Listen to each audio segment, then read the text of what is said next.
안녕하세요. 컴퓨터 활용 능력 2급 실기 기출문제 문제풀이를 하도록 하겠습니다. 이번에 풀 문제는 2015년 상시 문제고요. 계산 작업만 문제풀이를 해보도록 하겠습니다.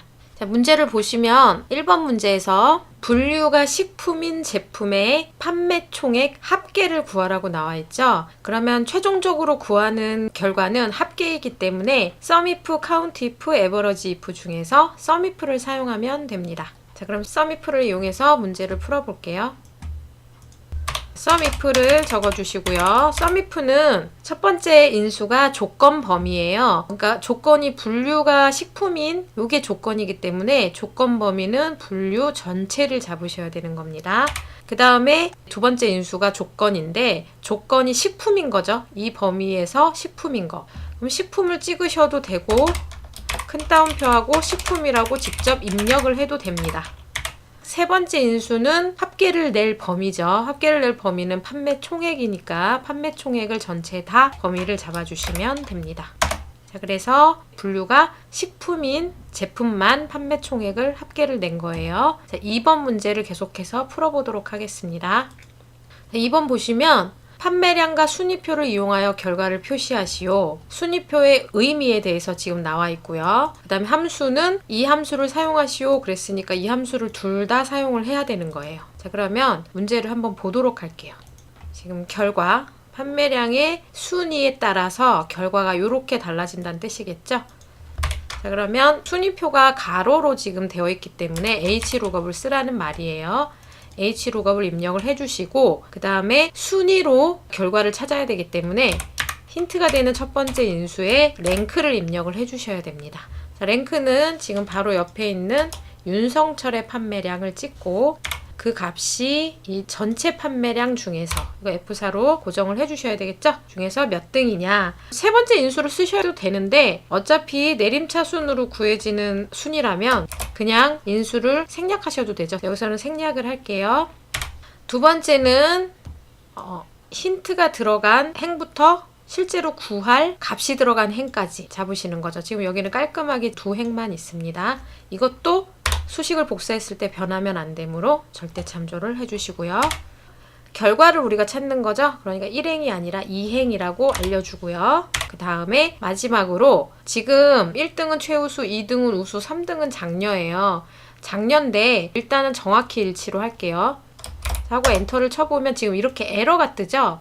1등, 2등, 3등에 대한 값은 있는데 지금 이게 데이터가 모두 6개거든요. 그러면 4등, 5등, 6등에 대한 값이 없잖아요. 그래서 문제를 다시 한번 볼게요. 문제를 보시면 3위 이하는 장려를 의미함 이렇게 나오죠. 이렇게 나왔으면 우리가 마지막 인수에서 false를 입력을 하면 정확히 일치하는 것만 답이 나오는 거예요.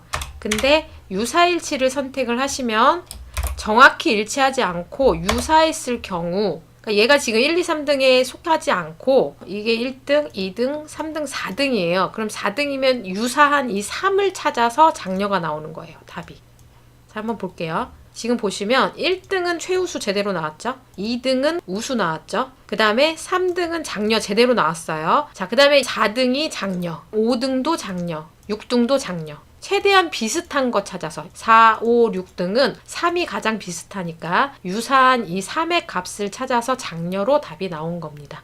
그러니까 여기는 마지막 인수, true가 중요한 거겠죠.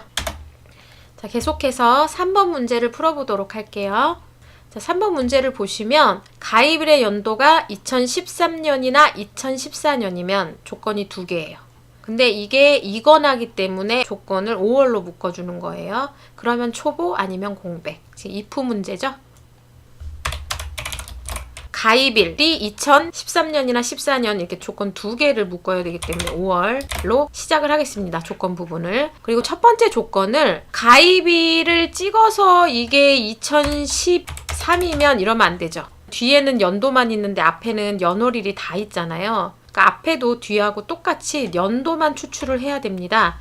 그러면 이열 함수를 사용을 해야 되겠죠. 자, 그래서 날짜 중에서 연도만 추출해서 그게 2013년이거나 두 번째 조건은 앞에 거 그대로 복사할게요. 복사해서 2014년 이면 이렇게 되는 거겠죠? 그럼 조건 2개 다 작성했으니까 5월 괄호를 닫겠습니다.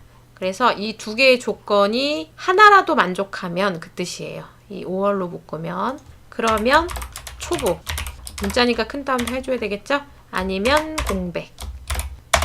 이렇게 답이 나왔습니다. 2014, 2013, 2014만 초보고 나머지는 공백인 것을 확인하실 수가 있겠죠?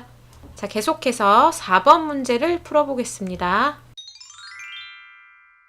4번 문제 보시면 출석부 영역에 지금 동그라미로 출석을 체크한 거예요. 근데 이 동그라미의 개수가 1개면 25%, 2개면 50%, 3개면 75%, 4개면 100%인 것을 출석률 영역에 표시하시오. 이렇게 나왔어요. 이걸 추주로 카운트 A로 표현을 하래요.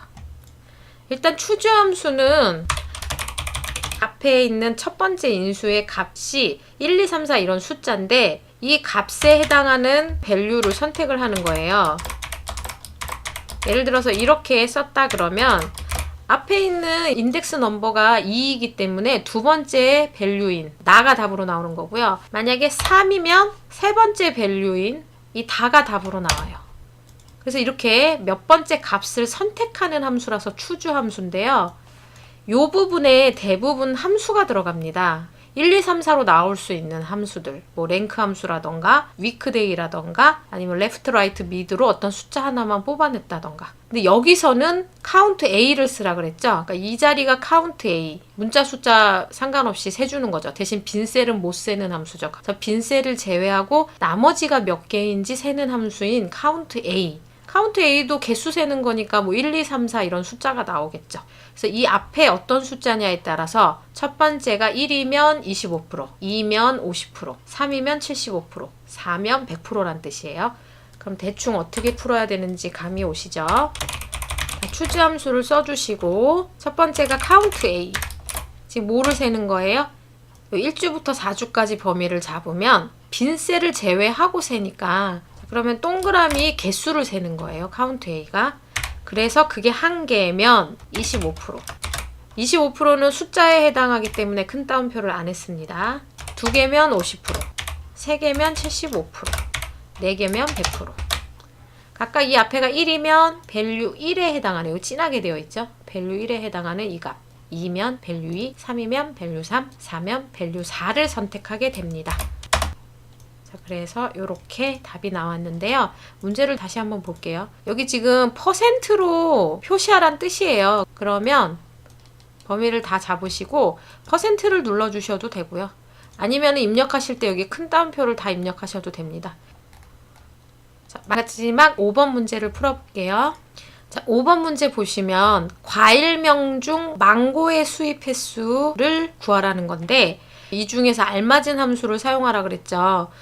개수를 구한다 그러면 카운트예요. 이건 합계고 이거는 평균이니까. 그래서 디카운트를 이용해서 망고가 몇 개인지 세서 계산을 한 다음에 그 다음에 연결 연산자를 이용해서 뒤에 회자를 붙이라는 뜻이에요. 자, 문제를 풀어보도록 할게요. 자, 데이터베이스 함수는 처음에 무조건 표 전체를 다 설정을 해주십니다. 그 다음에 카운트는 데이터베이스 함수 중에서도 좀 헷갈려 하시는 문제예요. 어디를 찍어야 될지 여기서 좀 많이들 헷갈려 하시거든요. 근데 정답은 그거예요. 디카운트라면 숫자밖에 못 세기 때문에 숫자에 해당하는 월이나 수입가나 수입량을 선택을 해주셔야 되고요. 만약에 디카운트 A였다. 그러면 문자 숫자를 다 세기 때문에 4개 중에 아무거나 찍으셔도 됩니다. 특정 열을 계산하는 게 아니라서 어떤 열을 선택해도 상관이 없습니다. 자, 다시 한번 확인해 볼게요. 디카운트였죠? 그럼 숫자밖에 못 세니까 디카운트. 여기는 찍으시면 안 되겠죠? 요 문자열은 찍으시면 안 되고요. 숫자에 해당하는 거 아무거나 찍어주시면 됩니다. 자, 그리고 조건이 망고였어요. 그럼 망고만 찍으시는 게 아니라 제목과 함께 과일명이 망고인 거. 이렇게 조건 범위를 잡아주셔야 됩니다. 자, 그리고 마지막으로 뒤에 회자를 붙이면 식이 완성이 되겠죠? 그래서 망고가 몇 개냐? 하나, 둘, 세 개다. 맞죠? 그래서 오늘까지 지금 계산 작업만 몇 회 동안 계속 해왔었는데 오늘이 마지막이고요. 한두 문제에 굉장히 어려운 문제가 나올 수는 있는데 어차피 자격증이기 때문에 100점이 목표가 아니잖아요. 자격증 획득이 목표이기 때문에 그런 문제는 포기하셔도 돼요. 최소한 3문제 이상만 맞으시고 다른 작업에서 크게 실수만 안 하시면 70점 이상으로 자격증을 획득하실 수 있기 때문에 본인이 푸실 수 있는 문제가 2-3문제 정도 된다. 계산 작업에서. 그러면 그 상태로 시험 보러 가셔도 됩니다. 대신 다른 작업들을 본인이 실수하지 않는다는 자신하에 너무 어려운 거 2개 빼고는 난 다 맞는다. 그러면은 당장 상시 접수하셔서 시험 보셔도 돼요. 그래서 커말 2급 실기는 이 정도로 마무리할까 생각을 하고 있어요. 다음에는 포토샵 GTQ 유형에 맞춰서 포토샵 기능에 대해서 설명을 드린 다음에 엑셀에서 지금 하듯이 그렇게 포토샵을 기초부터 쭉 나가고요. 그 다음에 GTQ, 포토샵 자격증이죠. GTQ 기출문제 풀이를 좀 해볼게요. GTQ가 끝나고 나면 웹표준을 나갈 수도 있고요. 아니면은 프리미어나 이런 베가스 같은 영상 편집 프로그램을 나갈 수도 있고요. 지금 고민 중인데 일단은 다음 시간부터는 포토샵 수업을 진행하도록 하겠습니다.